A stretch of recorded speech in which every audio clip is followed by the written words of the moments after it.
Lei è una svizzera nata, raccontava poco fa che ho studiato su di lei, nata in lingua italiana, nata nel cantone svizzero, italiano in Svizzera, che vive a Londra, e che però la cosa più curiosa che mi è piaciuta studiandomi la sua biografia è che ha studiato a Roma. Erano gli anni 80-85, quando l'architettura era un periodo di grande rinnovamento e dove si cercava di capire cos'era lo spazio. L'orizzonte è una struttura mentale, è una cosa che noi possiamo vedere ma che non possiamo mai toccare. Io penso che fotografare lo spazio è un po' la stessa cosa. Che cos'è l'orizzonte per una persona non vedente? C'è una sentenza di Aristotele che diceva: possiamo sentire i suoni meglio nell'oscurità. Dunque io vi farò vedere alcuni capitoli del mio libro. I primi due sono sull'ombra e la luce. Vi farò vedere un progetto che io ho fatto in India, Jaipur, nel 2002, per una mostra sull'ombra e lo spazio. E in questo caso ho deciso di fotografare, adesso giusto vi faccio vedere qui alcune immagini, questo osservatorio costruito nell'inizio del 1700 a Jaipur, che si chiama Jantamanta. Jantamanta significa sia strumento che pensiero induista. Era un periodo sia la scienza che l'induismo erano molto sviluppati, e la cosa bellissima è che è un osservatorio astrologico e astronomico che fa queste ombre che poi vengono create da un oggetto molto semplice e cadono su delle linee che hanno una grande accuratezza scientifica, dà la possibilità alla persona che lo osserva di posizionarsi rispetto all'universo per capire delle cose complesse come nell'astrologia, ma anche di astronomia in senso, per dire, il ciclo della luna, i cambiamenti delle stagioni e tante altre cose. Perché questo interesse?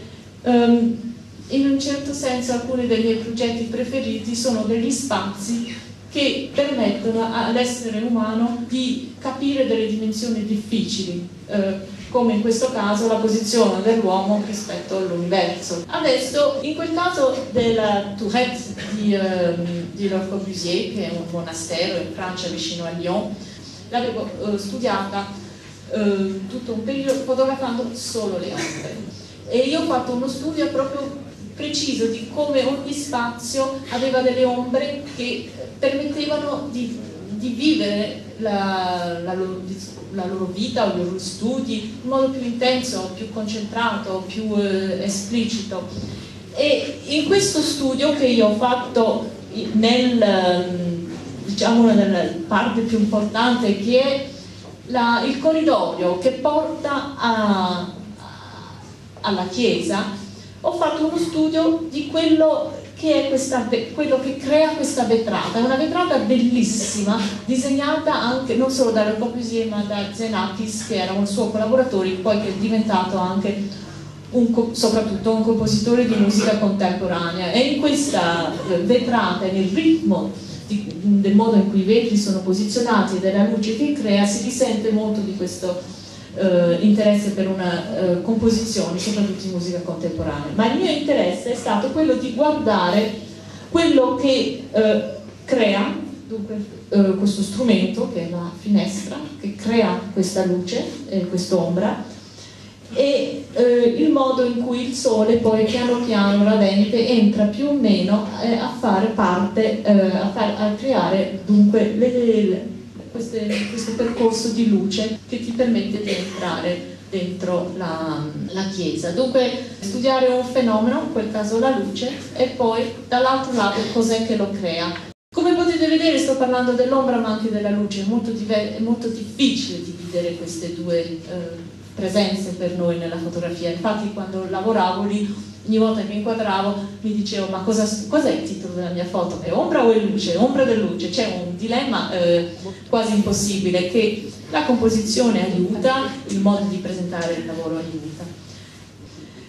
Tornando a Le Corbusier rapidamente, queste ombre che lui fa con la struttura delle finestre, che lui diceva sempre il mondo è troppo complesso, ci sono troppe cose, noi dobbiamo creare un po' di silenzio con queste finestre per poter capire il mondo esteriore in modo più forte. Dunque crea queste macchie di ombra, che sono queste finestre molto particolari, che ci permettono di vedere il mondo di fuori in modo di nuovo ridotto.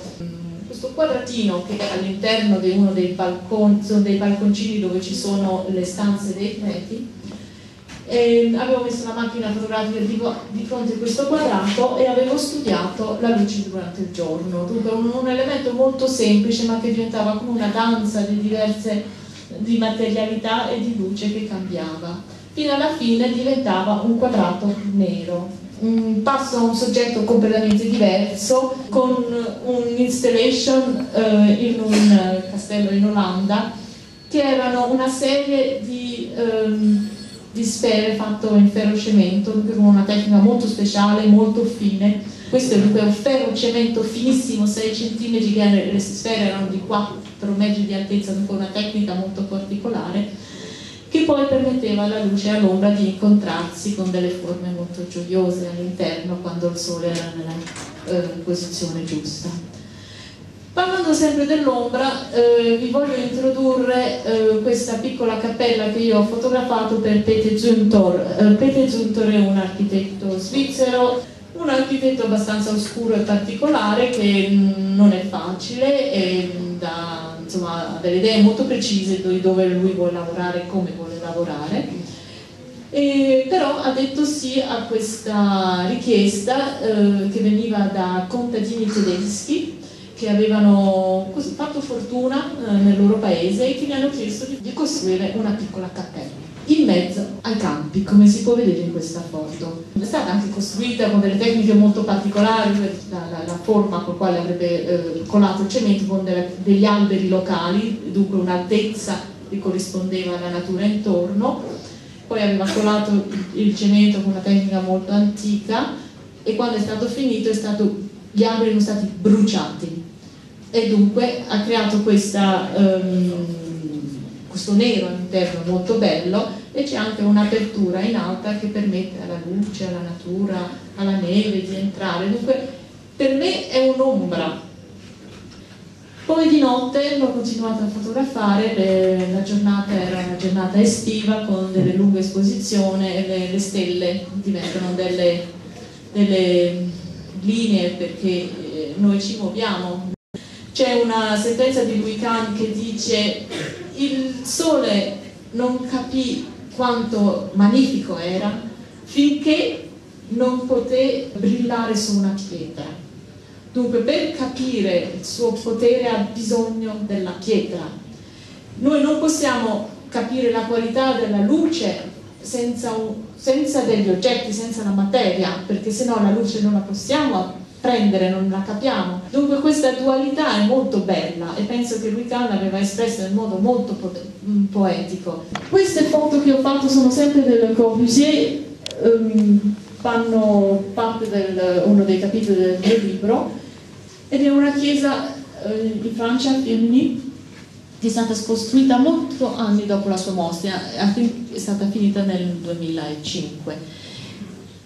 E l'ho scelta perché c'era una presenza molto fisica della luce in quel caso, che sono questi raggi che entrano da dei piccoli buchi che sono sopra l'altare, ma anche perché lui ha disegnato in modo così preciso, poetico e scientifico queste strutture che ricevono la luce, che in queste foto c'è questa ambiguità fra l'oggetto che si vede nella foto esterna e invece la foto interna è pura luce. Tornando al discorso della luce, di nuovo dei dettagli dell'architettura di Pete Zumthor, sono due parti del soffitto del suo bellissimo museo Columba, che lui ha finito nel 2008, credo, a Colonia, in Germania. Così molto spesso, anche parlando con lui, abbiamo parlato di questa famosa atmosfera. E mi piace pensare a questa atmosfera, è un equilibrio tra tutti questi raggi che arrivano da punti luminosi, che poi vengono rimandati, specchiati, passano attraverso dei materiali e creano un corpo che qualche volta posso quasi confrontare a quello che è un suono di un'orchestra in una stanza. Succede qualcosa, funziona, va tutto bene, la luce non è solo il grande raggio che viene da una fissura di una cattedrale, da una grande chiesa, a volte sono solo degli appunti molto piccoli. Alcune delle mie foto sono state anche di questo edificio molto conosciuto che sono i bagni di Vals che Peter Zumthor ha costruito anche lì, sono quasi 15 anni fa nella montagna in Svizzera. E qui, per tornare al soggetto della luce, mi è piaciuto raggrupparlo in questo capitolo perché io penso che lui ha costruito una struttura che è di pietra, di acqua e di luce. La materialità, vediamo di andare avanti e di nuovo lì questo mio desiderio di non fare vedere il tutto, abbiamo una foto totale che fa vedere un po' anche come prima, come l'edificio tocca la natura, però i resti sono dei dettagli, dei natali che vengono accostati in modo particolare e che vi fanno venire quest'idea di questo spazio quasi monocromale, sono pochissimi i colori che lui utilizza all'interno di questo posto. E poi alcuni pavimenti di Alvaro Aalto, fotografati nella sua Helsinki, nella House of Culture, la casa della cultura. E questo è un cammino fatto di pietre. Siamo a Atene, siamo ai piedi del Partenone, questo cammino è fatto da Dimitri Pikionis, che era un architetto degli anni 50-60 ad Atene, e gli era stato chiesto di fare questa pavimentazione. La questione della proporzione non si sa se è lontano, se è una vista di un campo o se è una cosa molto piccola. Ed è un capolavoro. Molto spesso si desidera andare al Partenone e non si vede questo capolavoro, che è un collage di pietre che lui ha recuperato all'interno della città, perché si distruggevano molte vecchie case in quel periodo, pezzi di cemento che lui ha fatto e elementi anche della natura. È un sentiero poetico ma anche molto preciso, molto matematico, che permette di nuovo all'uomo di mettersi in relazione con la natura per dopo osservare il Partenone, perché è fatto sull'isola accanto. La plasticità, la natura, il paesaggio, io lo penso che lo fotografo come l'architettura, dove io guardo con un'ossessione questa pendenza molto semplice che poi mi ha permesso di osservare i cambiamenti di suolo. Dunque una forma molto semplice come la diagonale che mi permetteva di catalizzare le altre forme.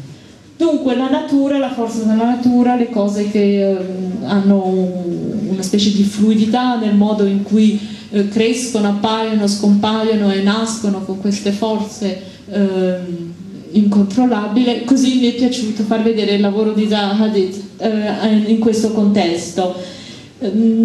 Io lavoro da tanti anni per lei, il suo lavoro è cambiato tanto ultimamente. È molto interessante come lei vuole sempre che fotografo i suoi cantieri. Gli piace l'aspetto un po' duro, gli piace la colata di cemento, gli piace il ferro rozzo.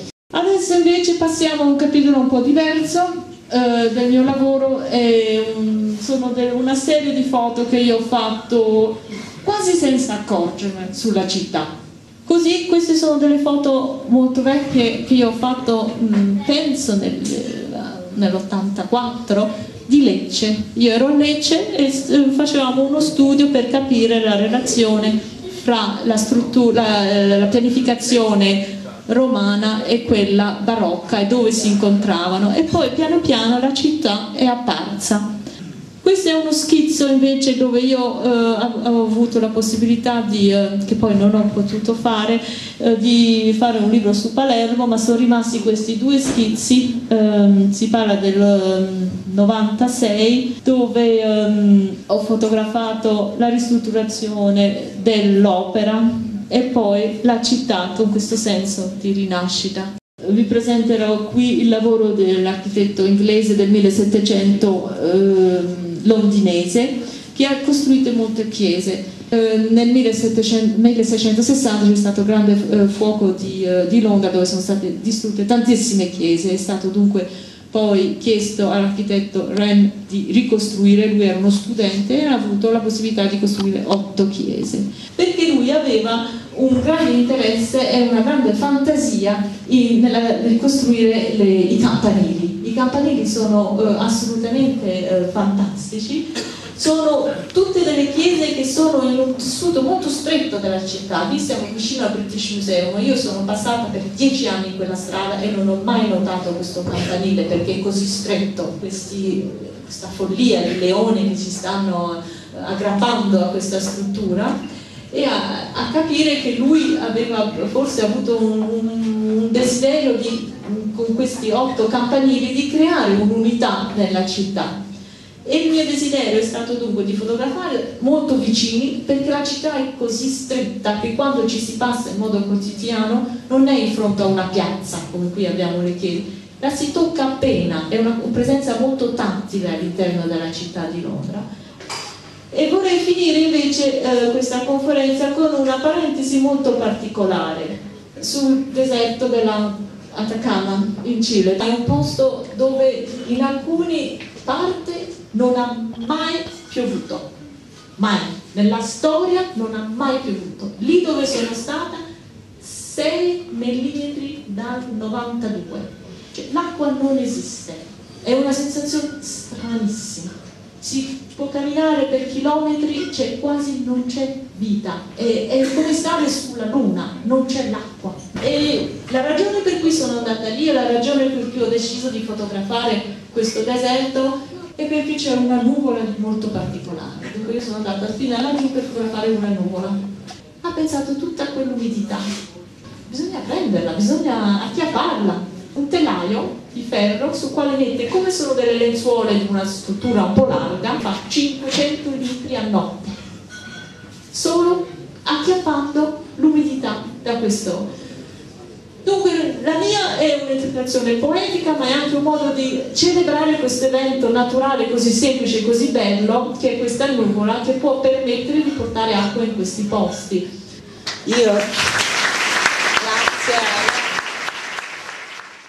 Qualcuno che voleva intervenire, se volevano fare delle domande alla nostra fotografa. Una curiosità tecnica: qual era il tempo di esposizione di quella foto dove le stelle apparivano come dei sedimenti? Mezz'ora. Mezz'ora? Grazie. Perché volevo chiederti anche come mai nelle tue foto preferisci che non avere la presenza dell'uomo?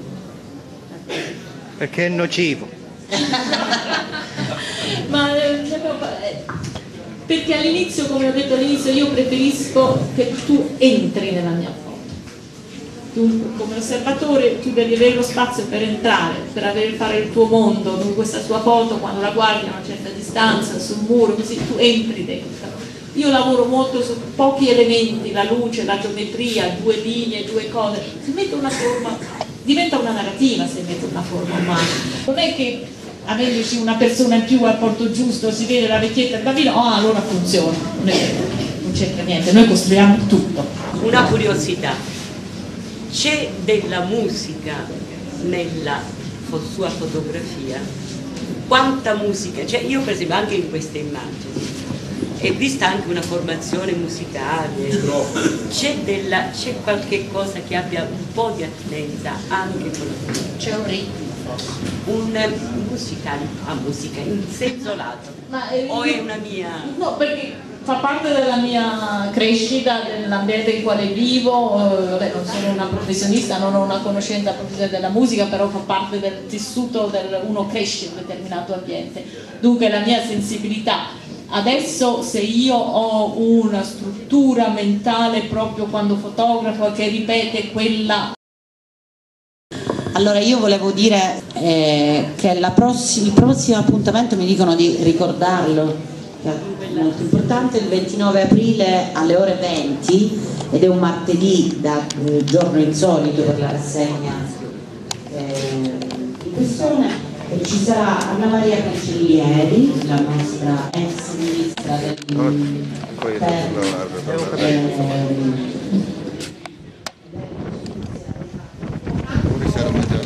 No, Totò, era a mangiare a casa, dai.